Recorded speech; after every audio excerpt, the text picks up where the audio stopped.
It's showtime. You're not here, you missing out, because this show... Welcome to the greatest wrestling program in the world. The NWA World Junior Heavyweight title. NWA World Junior Heavyweight Champion. Long lineage of classic, incredible wrestlers. Junior Heavyweight Champion. Pound for pound. A retrospective of NWA Junior Heavyweights. With your hosts, J. Cal, DKM and former World Junior Heavyweight Champion, Kevin Frazier.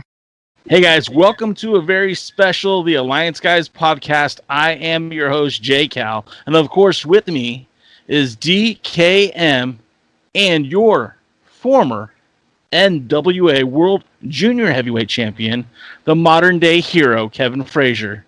Gentlemen, welcome to the show. And we have a special show today where we're not reviewing so much about pro wrestling, but we're talking about the history and tradition of the National Wrestling Alliance. This time specifically speaking to the lost title. The title that is currently held by Barrett Brown, or was held by Barrett Brown. But we're talking about the legacy of the Junior Heavyweight Championship. Now, the title has not been restored to the NWA as of yet.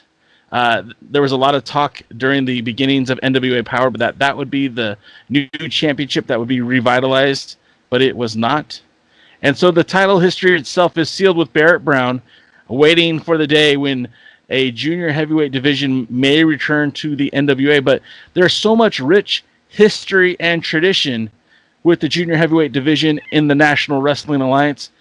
And so without any further ado, Kevin, let's talk some NWA. Let's talk the junior heavyweight division. Well, I mean, obviously it's a little bit personal to me and close to my heart, having held the title for one pretty decent reign in 2011 to 2012. And, upon, fighting for the championship and getting involved in the title picture for about 3 years, it really caused me to go back and look into the history and see who had held the title. And it was kind of shocking to me because it is a who's who of professional wrestling.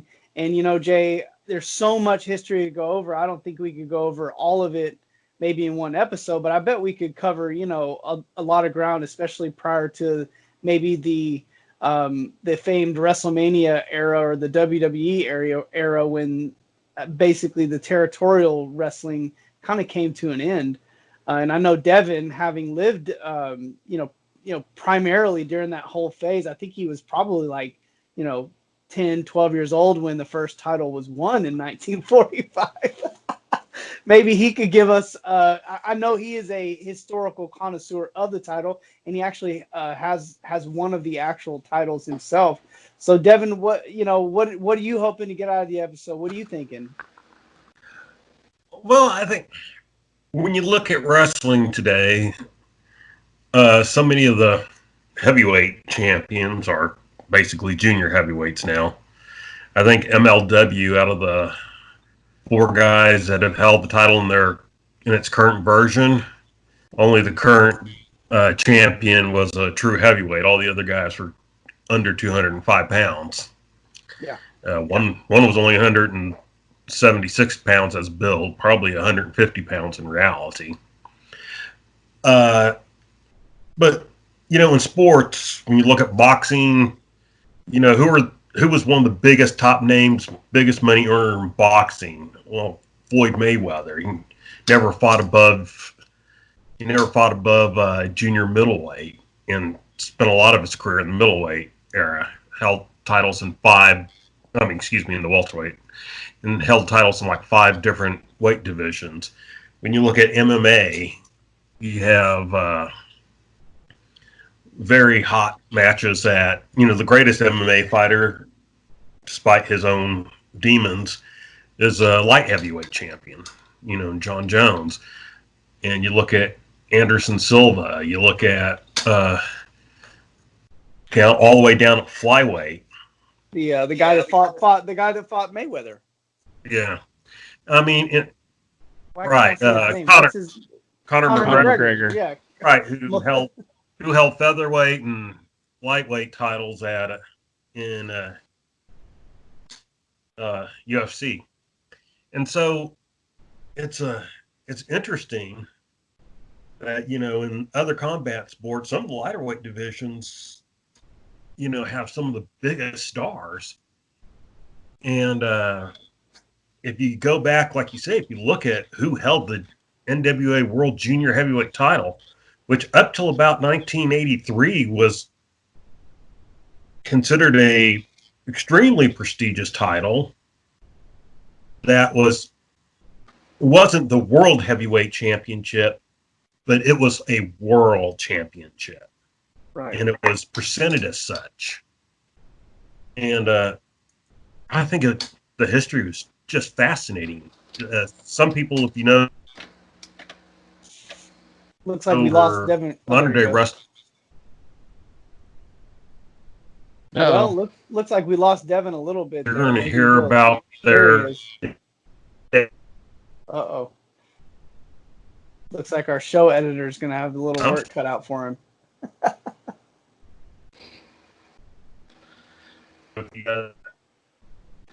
DK, you're frozen, brother. Yep. Well, I have a feeling when we start talking, his will start working. He'll end up talking over us. Sure, that's the case. Oh, there. Told you. I told you. Yeah. Devin, pause. Oh, there's that face. Look at that. That's a screenshot right there. There it is. Oh, dang it. Oh. You back? Kevin's moving. You're freezing quite a bit there, Mr. DKM. Well, yeah, you guys are freezing on me. I don't know what's going on. Okay, I think we're back.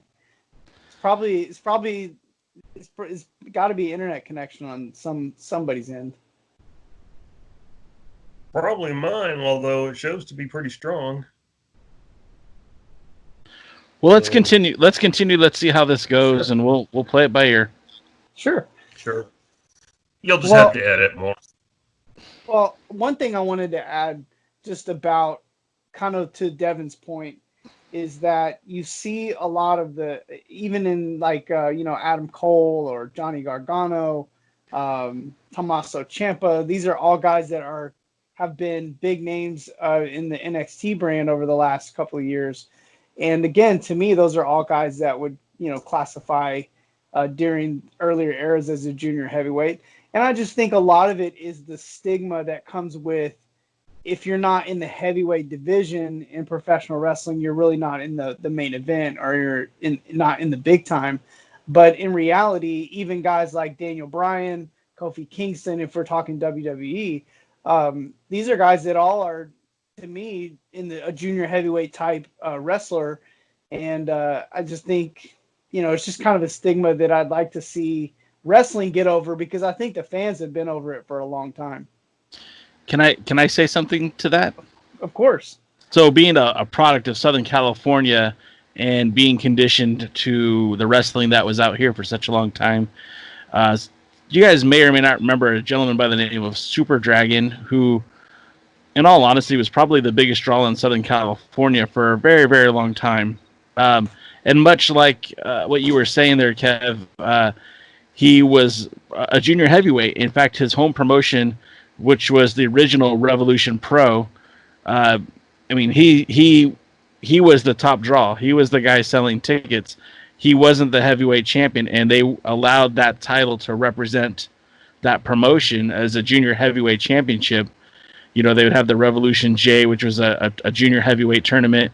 He was the title holder also. So they spent a lot of time promoting that junior heavyweight title. And I agree with you, Kevin, that I do think there's a stigma where a junior heavyweight title can't be a draw, which I think is just a very archaic way of thinking. And that a junior heavy, let's face it, you brought up Daniel Bryan but what about Eddie Guerrero, Chris Benoit? Right.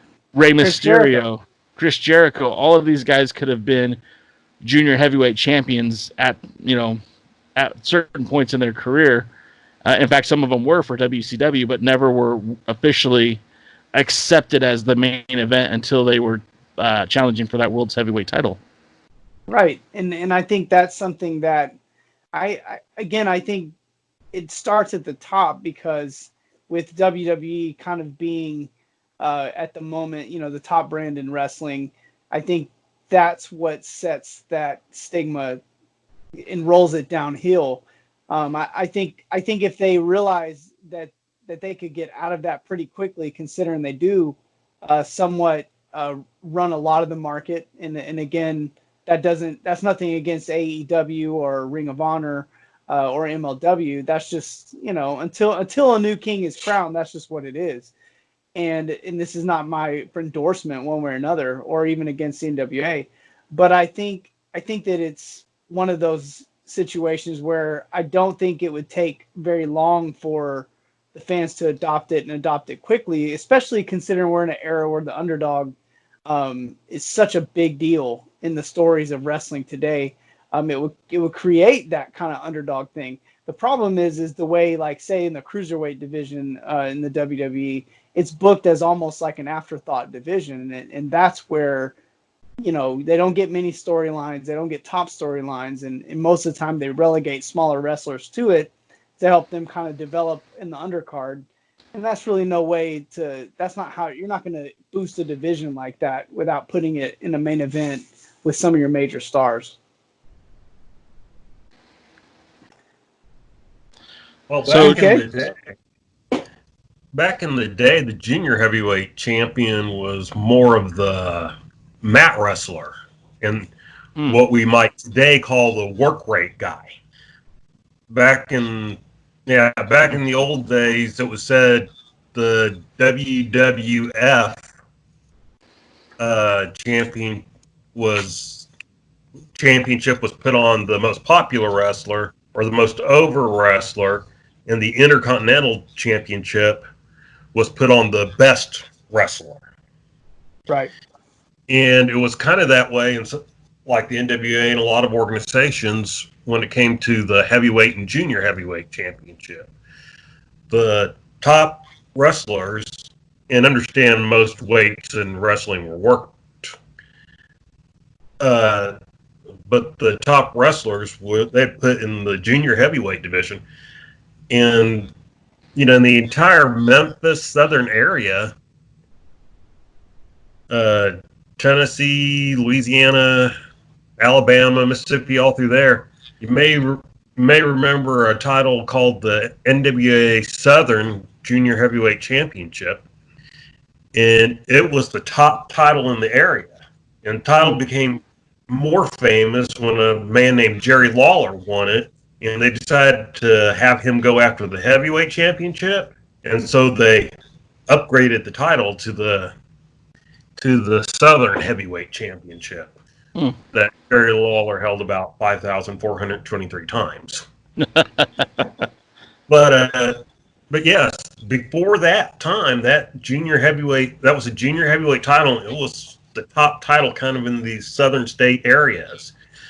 Back then, there weren't territories like we think of today, but areas were known for things. The Mid-Atlantic area, out where the Crockett's promoted, was for tag team wrestling. You go look at some of their old cards, there were more tag team matches than there were singles matches. That kind of southern area was known for its junior heavyweights. And that was really the way it was up until the 70s. But so the junior heavyweight title back in this day was often held by some of the top wrestlers. And when we start going through these names, you're gonna realize that. Even though Kevin wants to cough. Don't worry, guys. It's just that the water went down the wrong pipe there. I'm COVID free. 100%. Sure. That's why we're social distancing. Exactly. So with no further ado, Devin, so my question to you was, back in when did you start watching some of these guys? When did their names become relevant to you while you were watching? Obviously, you've got probably 40 years on me and Jay. So like what? God. No, but really, like when was your earliest memories of watching some of these, and when did you start to differentiate the difference between these things as a wrestling fan?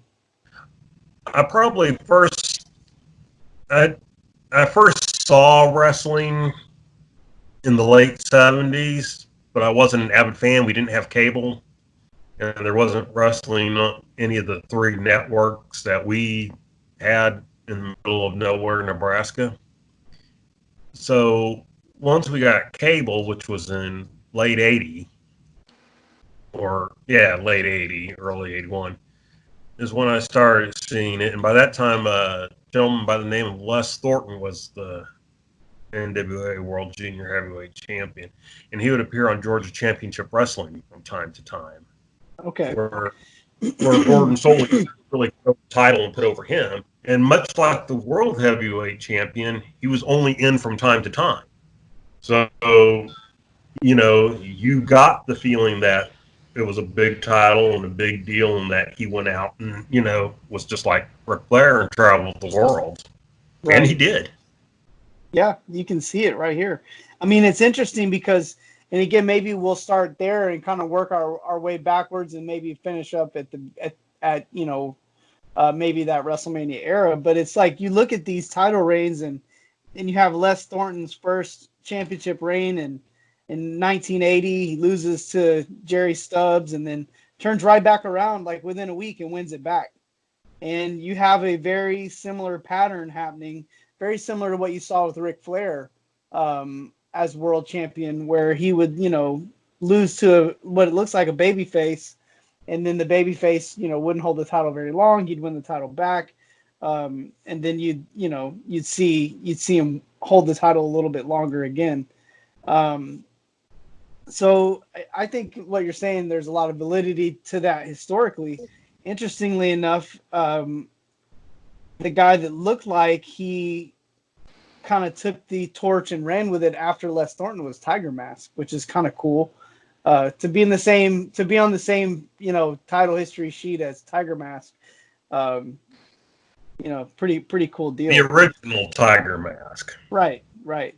But I mean, when you work your way back through history here, you have Al Madrill, who was a big world-class championship wrestling guy that I remember. Chavo Guerrero Sr. for modern wrestling fans, Chavo's dad, right?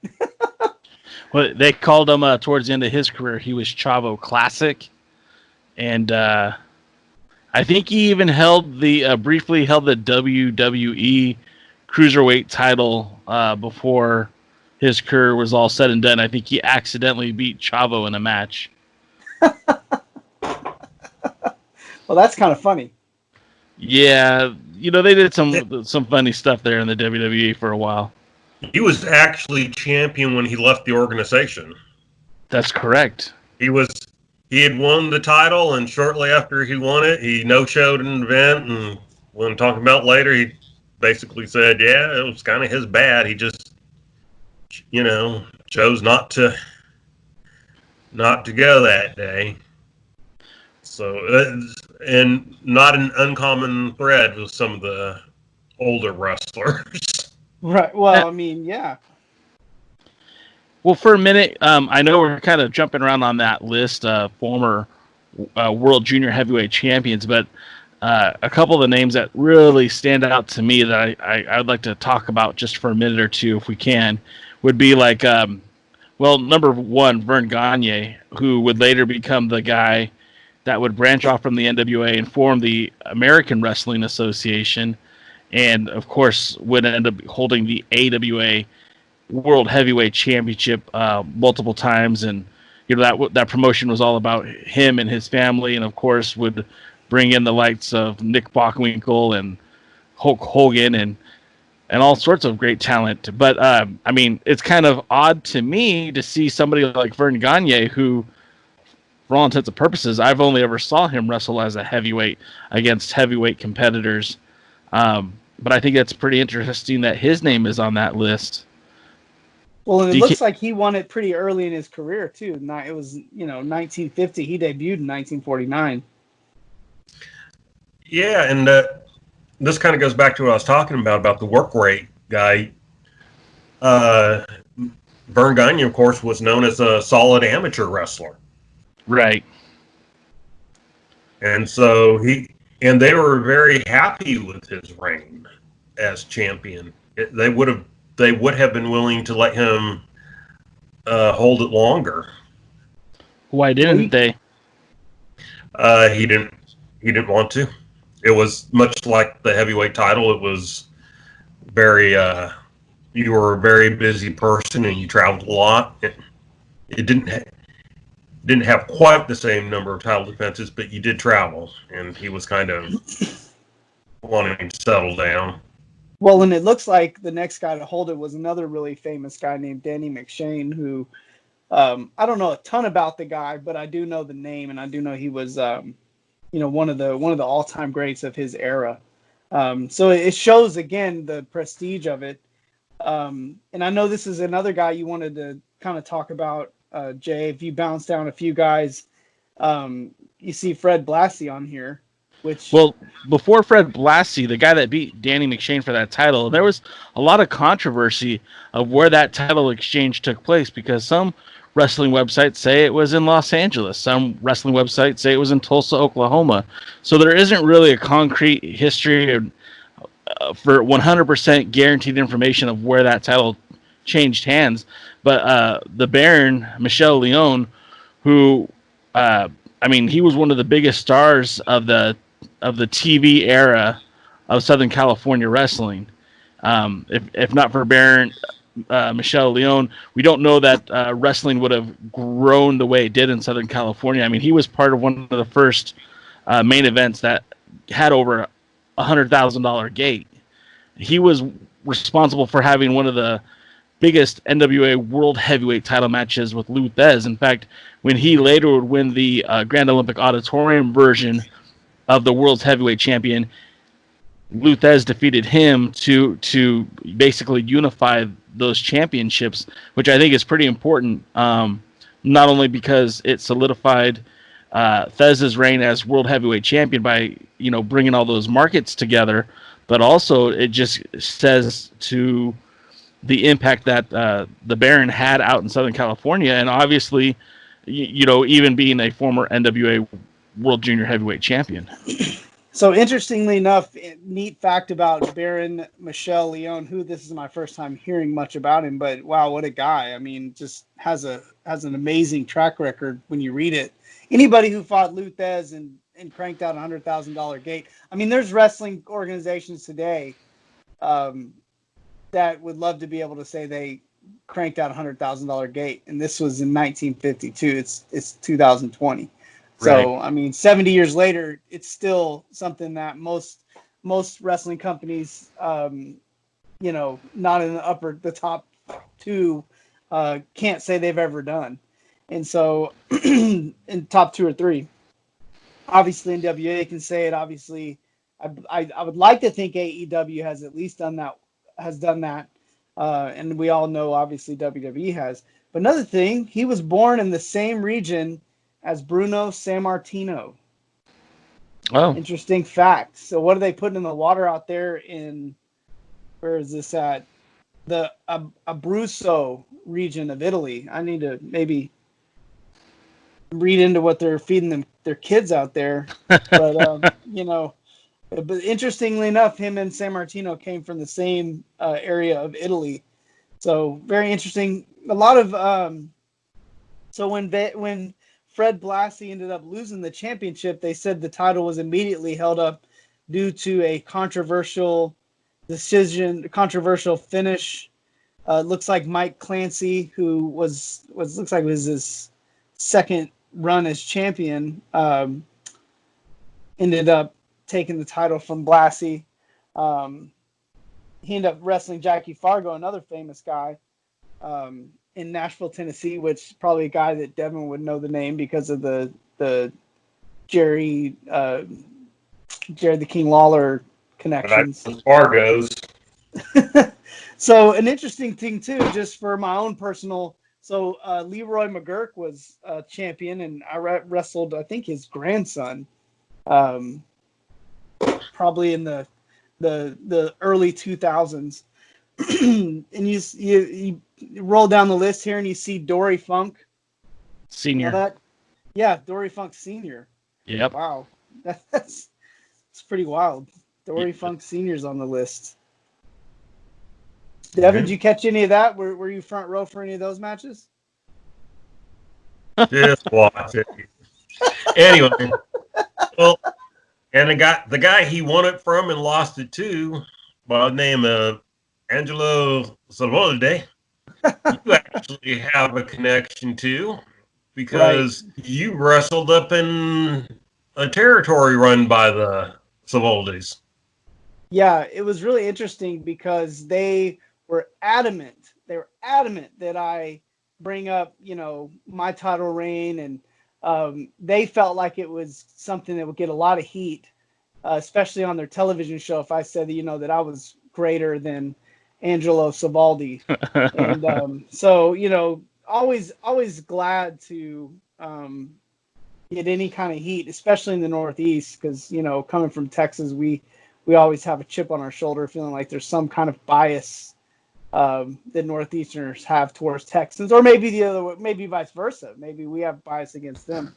Who knows? Jay, you don't have that problem. Everybody loves Californians. Oh, yeah, for sure.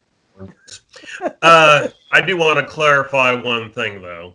The production of the recording of that show and up there where you're doing the interview and everything like that was done by the Savaldis, who were promoters there, NWA on Fire.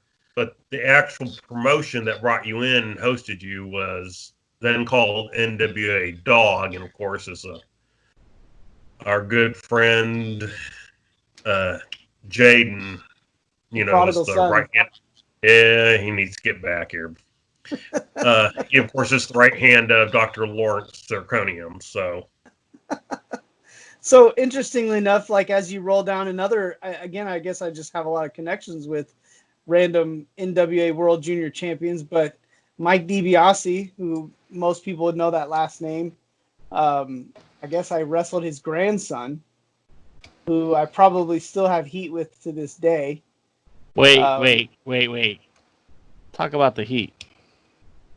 Well, so, I started wrestling in this deathmatch league, and they, because they didn't have an under 200-pound division, they put me into death matches and heavyweight matches, and I'm doing tables matches and barbed wire matches, and fighting Masada, and these guys. I can't remember his name now, but one of the other deathmatch guys, Pogo or something like that. One of those kind of guys. Anyhow, and so at the time I was already thinking about like the modern day hero character kind of thing was already stirring in my brain. And so they, I was in the title picture for their main championship, and I thought, man, like I've got a lot of momentum, and they have this yearly tournament that they call Battle Box. You can actually Google this. You can go look up Kevin Douglas Battle Box, and it'll bring up these 3 matches that I had where I debuted like this wrestling armor, which, I engineered myself, like painted it and everything. I wanted to look like Batman. That was kind of the idea, was to have this like armor for this deathmatch tournament, because they thought I was going to sit out. And they're like, oh, well, you don't have to do the tournament. We know you just do wrestling. And that kind of insulted me. And so I started wearing these wrestling armor anytime I had some kind of hardcore match, cage match, or wrestling like a heavyweight, or they put me in these matches where I had this major disadvantage in size. I'd start wearing this armor out. And there were, it was an extreme rules kind of company. Anything goes. You could pick up a kendo stick anytime you want and beat somebody with it. And there are no count outs and concrete floors. And so anyways, they threw me in there with Mike DiBiase, And I was like, crap, he's a heavyweight, and so I'm in a cage. And so I'm wrestling Mike DiBiase in a cage, and I'm like, I'm wearing my armor out here. And it was like a 3-way dance or something like that, and it was me and 2 other big dudes. And somebody, I can't remember who it was, maybe Hugh Rogue or Keith Lee. And it was one of those kind of guys, because Keith Lee was one of my main rivals at that time too. And somebody Irish whipped me into Mike DiBiase, and I swear like it was a legit Irish whip. I couldn't stop myself. I just went flying into him, and apparently I hit him in the arm, and it tore his bicep. Oh, and he was irate at me. He, telling me that my rest. It's okay for people to bring in, on fire barbed wire bats, and smash him with them. And it's okay, for people to hit him over the head with a kendo stick or a chair, or slam him on the concrete or through a table. But God forbid I put on some, protective armor on my body. So he wouldn't wrestle me anymore after that. oh, but it worked out good for me because I won the title. He never did. So, well, maybe he did. I don't know if he did or if he didn't. He ended up kind of popping off the scene pretty soon after that. So now, Ted, go ahead. Which DiBiase was that? Because I mean, Mike Jr. Didn't he hold the NWA North American Championship there for a little bit? It was him. Oh, yeah, it was that guy. Yep, sure was. So, I think they all got in trouble for some corporate business dealings, and I won't get any more detail than that. Right. I don't know much about it. I know that Ted DiBiase would be the only other connection I have to the family. He was an agent for WWE, and I did a few tryouts for him. Between him and Tom Pritchard, I got a few tryout matches or whatever for the company, but nothing but good experiences with Ted DiBiase, or Ted Senior, I guess. Yeah. But and I didn't have a problem with Mike DiBiase, but I'm pretty sure he would not have anything good to say about me or my wrestling armor. I mean, it happens. Hey, I always say, guys that are 350 pounds have an advantage, and if I use my brains to limit to even the playing field, I don't see the problem. I didn't see the problem with it. So, there, these days in wrestling, it probably would be cooler than it was back then. Is Devin froze? Yeah, Devin is Look at that frozen. Face. I'm getting a screenshot of that. Okay, well, do we you want to wait till he? Oh. Hey, he's back, ladies and gentlemen, back from the dead. Wait. Say something if you could hear us. Uh-oh. You guys were locked up. I So, don't know Jay, what's. You didn't lose me at all, did you? No, Right. you've been fine. Yeah. I think I'm it's not- DK's phone or DK's. I'm not broadcasting a video of myself, so it shouldn't be me causing the problem at all. I think it's Devin. I'm just gonna blame him. Yeah, I'm gonna blame me too. Well, I'm blaming my son. He's probably playing some kind of internet kill the world bandwidth game. That's what I'm blaming. All right. my life was taken over by an internet game called Civilization 6. Oh. Our whole household has been taken over by this game. It's the most addicting video game I've ever played in my 30 plus years playing video games. We are playing Animal Crossing in my home, and that has been kind of fun, to say the least. My oldest daughter started playing it, and then the little one started playing, and then mom and dad started playing, and now that we've been on mostly quarantine, it's like, well, what else are you gonna do? So we've been having a lot of fun playing Animal Crossing. Well, I let my wife. I bought my wife the tablet version because she likes those kind of games on her phone. So I bought her the tablet version, and now she comes home from work. She's like, Kevin, I'm gonna take over these city states, and I'm gonna stop Germany from doing this and that and the other. Like she's got a whole plan, like what she's gonna do on Civilization 6. And needless to say, I stayed up like a high school kid till like 6 a.m. playing it numerous times before reality kicked in. I had to go back to it, like actually working. But so no, not working. I know, right? I mean, the government's taking such good care of me. Why should I go back to work? But moving on past Mike DiBiase, we probably get the most famous world junior heavyweight champion of all time in Danny Hodge. In my humble opinion, when I relate, when I hear anyone talk about the title, Danny Hodge is the guy that they typically talk about. I think he had it looks like on here he had a 4-year reign, twice. 2 times he held the title for 4+ years. And based on reputation, I never saw Danny Hodge wrestle, but based on reputation, it wasn't because he was so over. It was because the dude was literally unbeatable.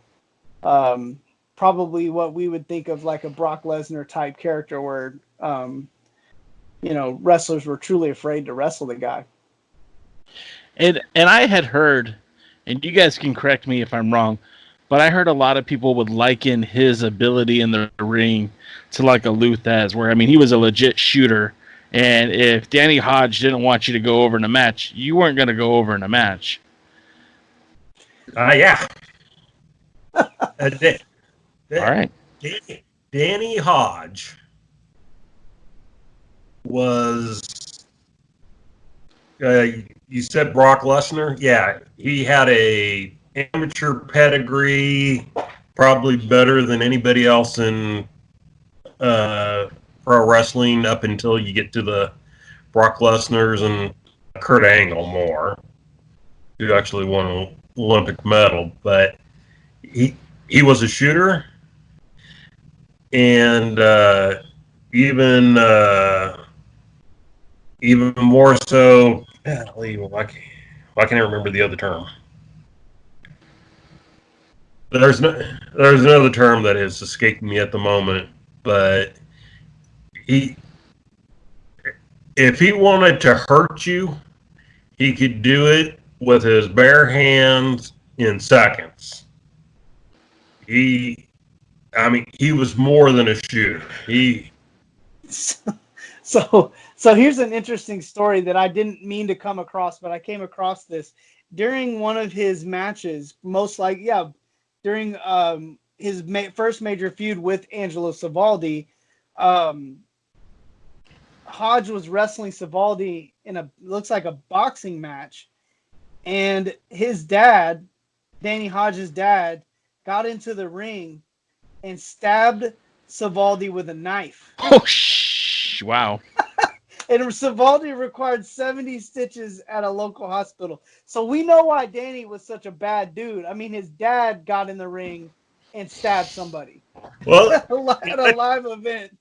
And that tells you a little bit about how wrestling has changed over the years. I knew about that story. And he didn't just stab him. He sliced him.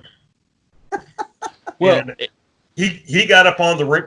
He got up on the ring apron and sliced him, and it was shortly after Hodge had first won the title, and this was a rematch. And Hodge was the face, and Savaldi was the heel, and he was doing heel tactics, and his dad was out there on the front row, and what a lot of people don't know was that his dad was not smart to the business. I was just about to say that. And not only was he not smart to the business, but I mean, that reminds me of the stories you would hear about Fred Blassie leaving the Grand Olympic Auditorium with nicks and cuts on him from the old lady with a razor blade who would slice him as he was trying to get out of the ring because he would get so much heat. Times have changed so much, fellas. I mean, what would you say today if you saw a wrestler get sliced by a fan? I mean, we wouldn't believe it. No, I mean, think it was a publicity stunt. Do you remember a few years back when Shawn Michaels? I say a few years back, but now I guess it's closer to 20 years ago, maybe maybe 25 years ago, when Shawn Michaels lost his smile because he got beaten up by a bunch of guys outside of a wrestling show. That was the storyline that they were working. He was uncleared to wrestle, and I think they stripped him of the Intercontinental title, I think. And even then, I thought, well, that's not real. That didn't happen. That's just part of the show. But could you imagine your favorite wrestler not being able to compete because, well, he got sliced by his opponent's father prior to the match or immediately following the match? Just insane. So Danny Hodge also, sorry to jump in here, but Danny Hodge also was 7-2 as a professional boxer. Wow. Yep. Remember the term? He was a hooker, and I don't mean a woman that stands on the street corner. Yeah, I know the term. Yeah, in wrestling, there are shooters and hookers, and he was a hooker, and that is worse than a shooter as far as like overall toughness and ability to beat the shit out of you. So go ahead. I was just going to say, so I always thought shooter and hooker were interchangeable. What's the difference between a shooter and a hooker? If you're going to ask me, my chances are like someone who can put you like a hook is a submission hold typically in MMA that is actually illegal. They're dangerous submission holds you can put on somebody that would be considered unsportsmanlike. So chances are is Danny Hodge could put you in certain types of moves that might actually end your career. A shooter would be somebody that just has a background in either, today's day it would be mixed martial arts. When I broke in, it would be any kind of, boxing, amateur wrestling, no holds barred type fighting, martial arts. That would be the term as a shooter. Shooter is like is almost a category of wrestler. I think when you're talking about a hooker, you're talking about somebody who could put you in moves that actually could end your career or hurt you seriously, like damage you seriously. That's basically it. Yeah. A shooter is somebody who can legit fight. A hooker is somebody who can legit hurt you. Right. So speaking of this is a good segue because one of the guys, the guy who ended Danny Hodge's first reign as champion, which went for 1,450 days, was a guy named Hiro Matsuda. Does anybody know that name? Is that a familiar name with anybody? It's familiar to me. Speaking of hookers. Right. Hulk Hogan, I think. Yeah, I think he might be one of the most famous hookers because of a hook he put on Hulk Hogan. Could you imagine? For those who don't know, he broke Hulk Hogan's leg. Could you imagine a world we live in that Hiro Matsuda doesn't break Hulk Hogan's leg? Hulk Hogan never pays his dues. He never says his prayers. He never eats his vitamins. I mean, it literally creates another universe. Like, could you imagine a world without Hulk Hogan? There would have never been an NWO. A world without Hulk Hogan never would have been an Ultimate Warrior. Let's think about this for a minute. A world without Hulk Hogan, I mean, Iron Sheik would still be champion. I mean, for crying out loud. Iron Sheik might have never been champion because chances are he was put in that role to get beat. Yeah. I probably saw Bob Backlund wrestling as champ for another 10 years. Well, okay, wait, but let's seriously think about that for a second. No Hulk Hogan, no sports entertainment, no WrestleMania, no end of the territories, no national expansion. I mean, that seriously, that is really like a whole like Pandora's box right there because there's so much is attributed to the success of pro wrestling based on Hulk Hogan. If Hulk Hogan never becomes Hulk Hogan, if he gets washed out because he gets one bad match and Matsuda never toughened him up, if you will, Yeah, I mean, you're right. So. Sorry, this isn't a Hulk Hogan show. It's just. No, but I mean, it's a great point. And the funny part is we're talking about a junior heavyweight here. Yeah. Hulk Hogan's a 300-pound monster and got took out by a guy who had to clear under 225 pounds to even compete. Yeah, absolutely. Probably around 200 in real life. Yeah. Right. You're right. I mean, you're right on that because most of the time these weights were a little bit, and not saying Hulk Hogan's weight wasn't conflated or inflated a little bit here and there, but he was definitely over 280 pounds. For sure.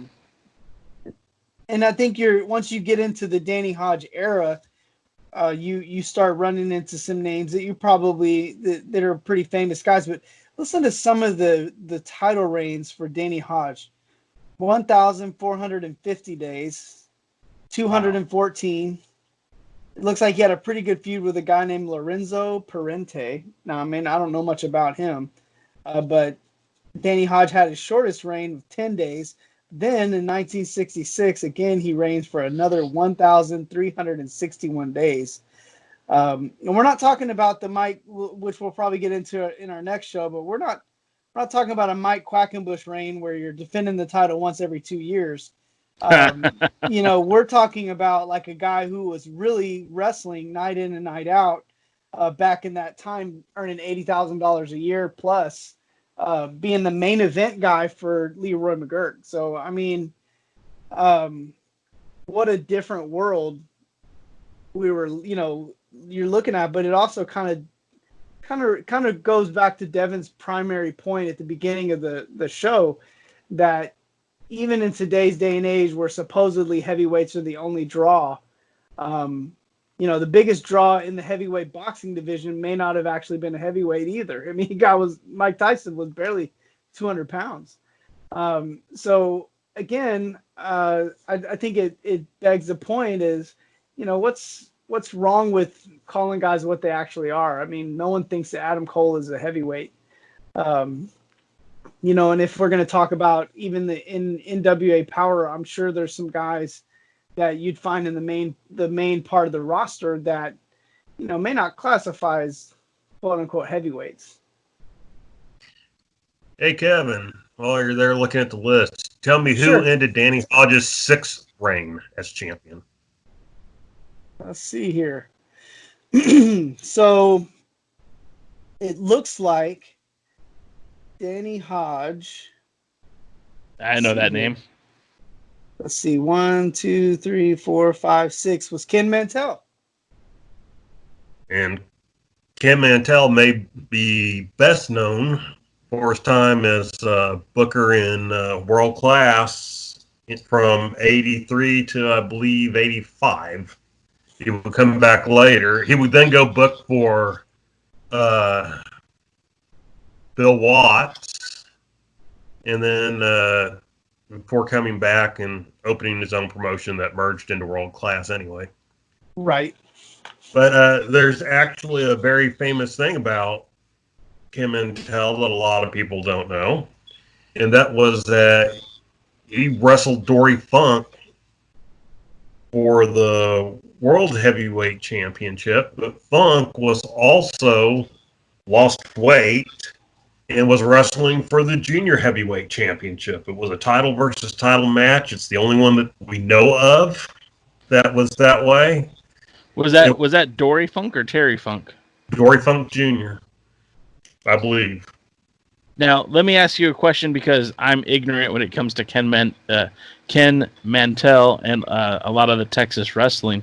Any relation to Dirty Dutch? No. Okay. I didn't think so.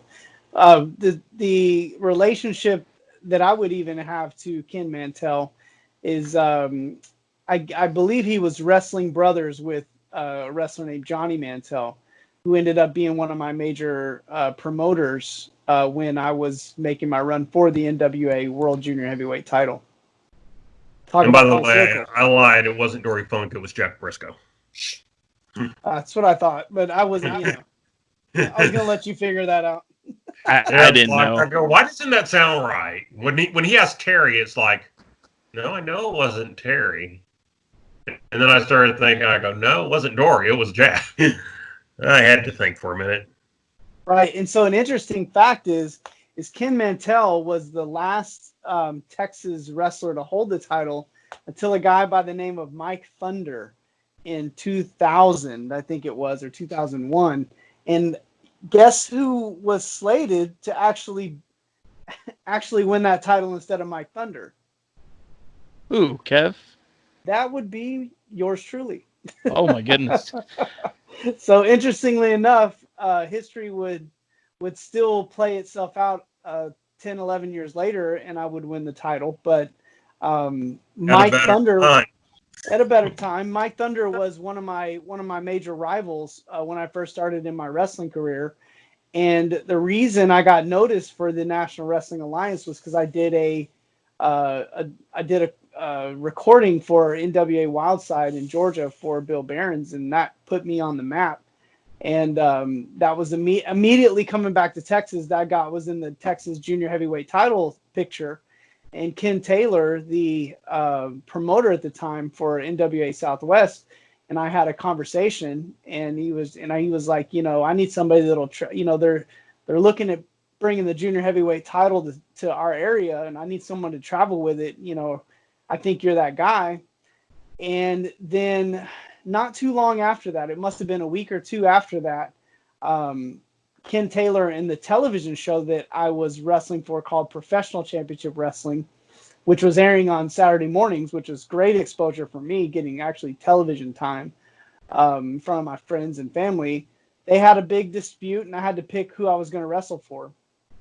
And Professional Championship Wrestling didn't give me an ultimatum. Ken Taylor did. Ken Taylor said, if you're going to wrestle for them, you can't wrestle for us. And PCW was like, hey, you can wrestle for both. And so I went with the one who let me do what I needed to do, and shook Ken Taylor's hand. We didn't have any. It was purely business. He had a good taste in his mouth as far as working with me. So in 2010, when we crossed paths again, he remembered me, and we had a good relationship. But interestingly enough, Ken Mantell, I have a lot of connection historically to Ken Mantell.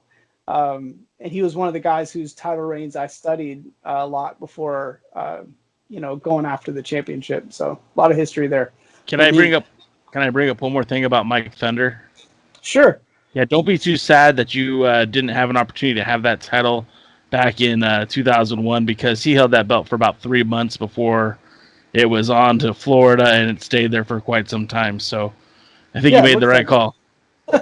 Well, things went really good for me after that. I got a lot of exposure through Professional Championship Wrestling, and it was a great time in my wrestling career. And so was the wrestling for the NWA Southwest. I never have had any. A lot of people had problems with Ken Taylor. I never had any issues with the guy. Just a guy, he just always treated me really well. And interestingly enough, when you kind of move past the Ken Mantell era, we were right back where we started with, around the Ron Starr, Alma Drill, title gets vacated. A lot of controversy happened at that particular point in time. Devin, you know a whole lot about what happened around the time of, when WrestleMania happened and what was going on with the NWA World Jr. title at that time? Well, the dominant champion just prior to all this was, like we said at the beginning, Les Thornton. And he had gone to Japan. He had dropped the title, Tiger Mask. And Tiger Mask had wrestled for All Japan Pro Wrestling.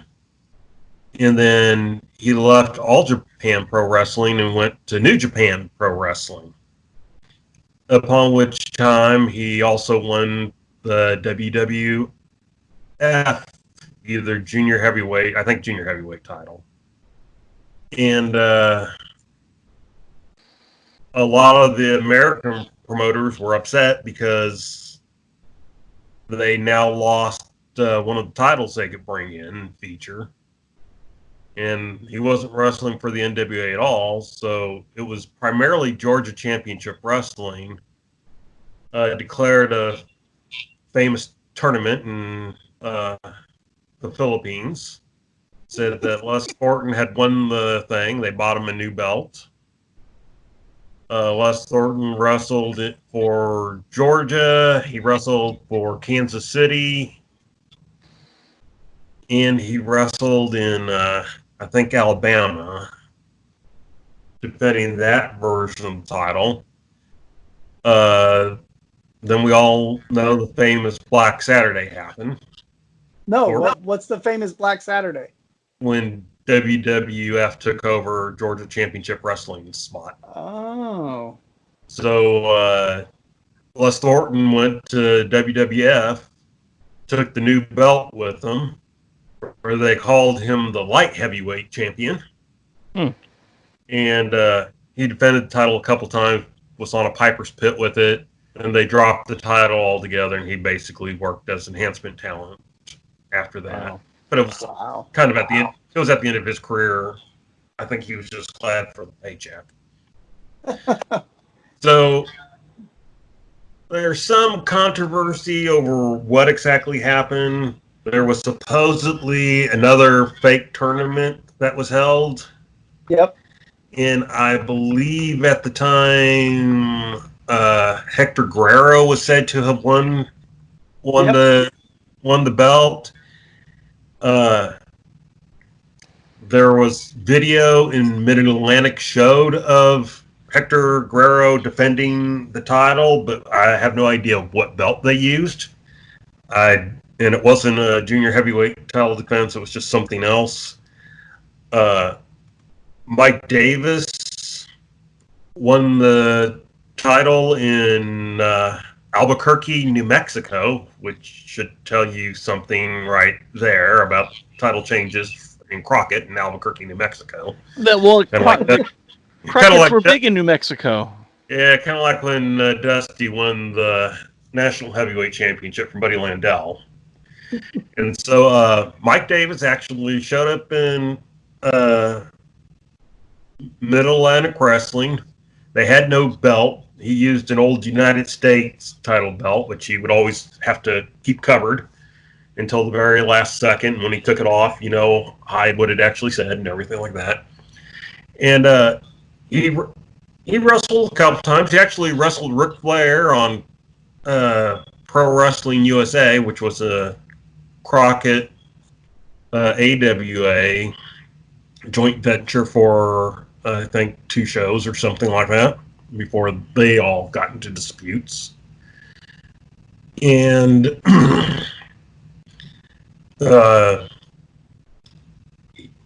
they finally bought the world famous Denny Brown crown belt. That had a little crown on top. They gave it to Mike Davis at, I think it was Starrcade 84, who promptly went out and lost it to Denny Brown. Right. And they're in Japan, Tiger Mask and Cobra and others were still the champion, and in Crockett and other areas it was Denny Brown. And so, and that didn't settle until finally, I think Cobra retired or something like that. And then everybody recognized Denny Brown as champion. And that would be the next era that we'd talk about, which isn't a shining era for the junior heavyweights, but that's another conversation for another day. Right. And would be a great place to pick up next time. And I just got to say, if you guys enjoy this program, please give us a thumbs up, share it with your friends. We were trying something different tonight. We hope you enjoyed it. We're looking more at a historical stance, a historical time for the NWA, and we're focusing specifically on that junior heavyweight title and the rich history that accompanied it. And there's a lot of controversy coming up for that junior heavyweight title on the next show. And even our panelist, our co-host, Mr. Kevin Frazier, lived through some of that stuff. And it'll be fun to discuss some of these more outlandish topics with regards to the junior heavyweight title. But again, we really appreciate you guys checking us out. And of course, you can follow us on all our social medias. Gentlemen, I'm going to put your names right here on your pictures so you'll see it. And we won't even have to just add it. It'll just be on your name. So, gentlemen, I think that's going to wrap it up for us tonight. Is there anything else you want to get to before we say goodnight to everyone? DK? Bring back the junior heavyweight title. Well, considering I'm a big Barrett Brown fan and wrestled him probably a dozen times, would love to at least see him get an opportunity to show what he's got, because he's one of the best guys around.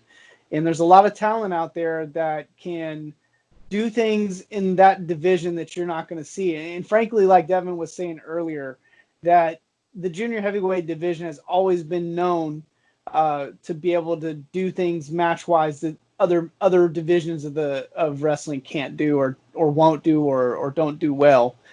And it'd be nice to recognize that again. And again, what junior heavyweight wrestling looks like now is probably different than it did in the 50s. But again, it's a different brand of wrestling that a lot of wrestling fans love and are very passionate about. So I would love to see it come back. But more importantly, just thanks to anybody watching the show that give us the time of day to come on here and just talk about wrestling. For us, it's probably like therapy, especially given our current circumstances, just to come out and just talk wrestling. And, whether it's talking the history of wrestling or wrestling that's going on in the moment, it's just a privilege, and love getting to come on here and do this with you guys and anybody listening. We appreciate you for giving us some of your time. Mr. DK? Yeah, I mean, how do you follow that? Way to go, Kevin. But he's right. We appreciate all of you guys. We hope we educated you on one of the names that we left off the list was Jerry Briscoe at the time. Oh yeah.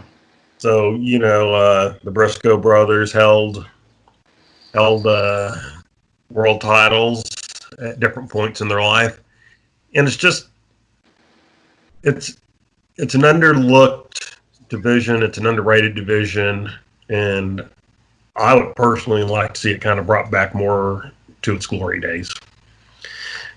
And hopefully with this conversation, some of you would like to see it too. Well, with such a rich tradition and history, I think it's only a matter of time before that title will see the light of day, and hopefully it'll be sooner than later. But we're going to end it here and now. So again, we thank you for tuning in, and we'll see you guys at the matches.